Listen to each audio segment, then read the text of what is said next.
It's been a long time since Chrysler has offered a competitive small car.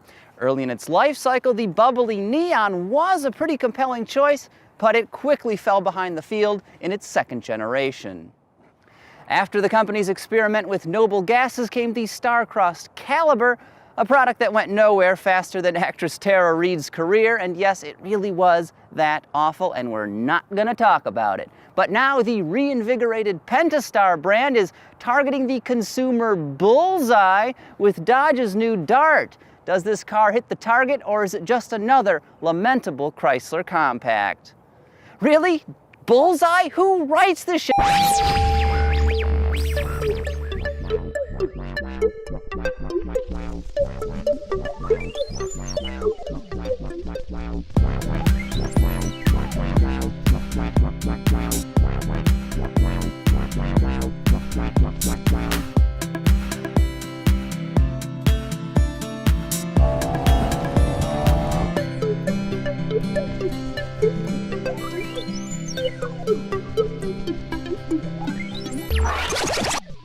This right here is the performance-themed and range-topping GT model. It's one of 5 different trim levels that are available on the Dart. Now, chances are the first thing you're going to notice about this particular car is the paint, and that color is called Header Orange, and I absolutely love it. It's one of several extroverted colors that are available on the Dart. They've got a baby blue as well as something called Citrus Peel, which is a yellow that's brighter than Fukushima sunflowers. Unlike the Cinderblock-inspired Caliber, I find the Dart's exterior quite handsome, though its front end does remind me of a scowling catfish. You can decide for yourself if you like the way it looks. Here are its vital stats. Given the company's tie-up with Fiat, the Dart rides on an enlarged version of the Alfa Romeo Giulietta's architecture. As a result, it feels extremely sturdy and well-built. GT models are hauled around by a 2.4-liter 4-cylinder Tiger Shark engine. You're telling me this multi-air equipped power plant puts out a competitive 184 ponies and 171 pound-feet of torque. Now that's more giddy-up than you can get in a Toyota Corolla, Hyundai Elantra, or Nissan Sentra sedan, though it does fall short of performance options like the Volkswagen Jetta GLI or Ford Focus ST hatchback. 2 other engines are also offered, including a forgettable 2-liter base unit and a snarly 1.4 turbo. Likewise, 2 transmissions are available, a 6-speed manual and an automatic with the same number of gears. Our test car is equipped with the latter option, but more on that in a few moments. Base price for a Dart SE, the most affordable version of this car, is right about $17,000, including $995 in shipping and handling fees. The top-of-the-line GT model I've been testing stickers for more than 24 grand. Now, when it comes to fuel efficiency, this version of the Dart isn't terribly thrifty. It stickers at 21 miles per gallon city and 30 on the highway, making for a combined score of 24 mpg. The considerably larger and V6-powered Toyota Avalon is actually more efficient. Ouch! In the Dart's defense, though, opting for a manual transmission does up the numbers considerably, and then there is the Aero model as well, which stickers at up to 41 mpg on the highway. Now, those numbers and facts are all well and good, but it is frickin' freezing cold out here. Let's talk about the Dart's interior. Ooh, it's like a tropical breeze in here. All that quality just warms my heart like a pint of scotch.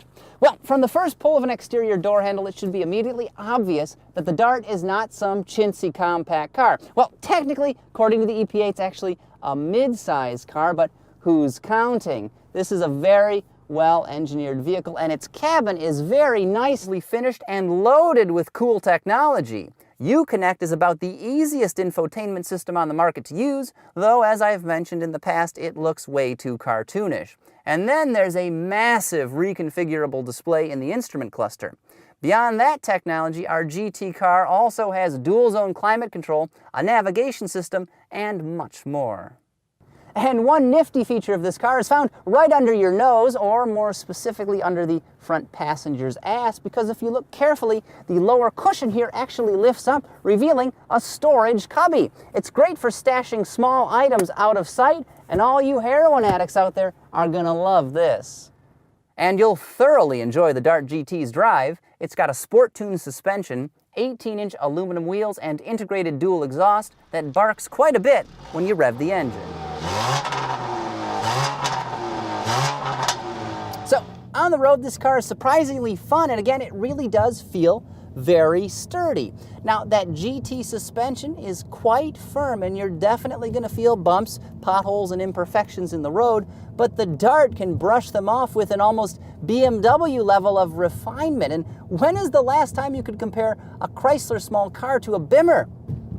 Never!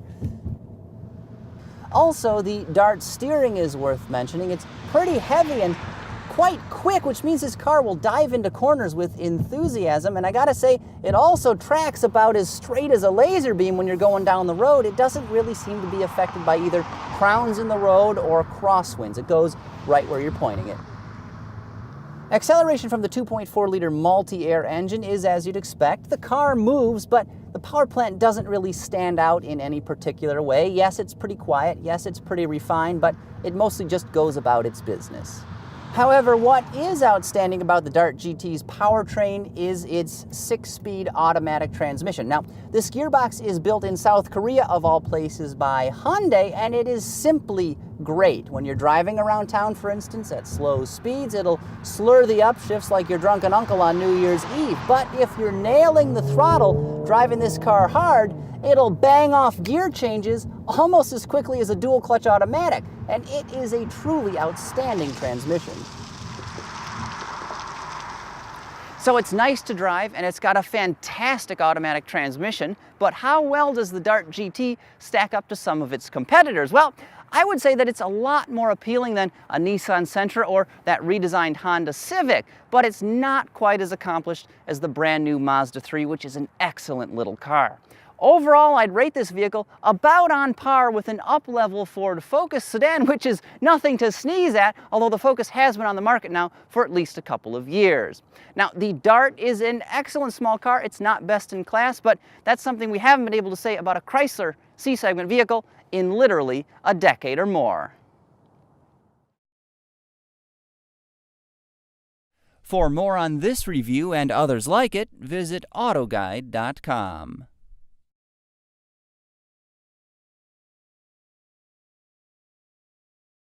You know, more gesturing can be good if you know how to use it. What is this? Do you see this? What is Autoguide? What is? You take your damn hands off her, Biff. You rolling? Okay.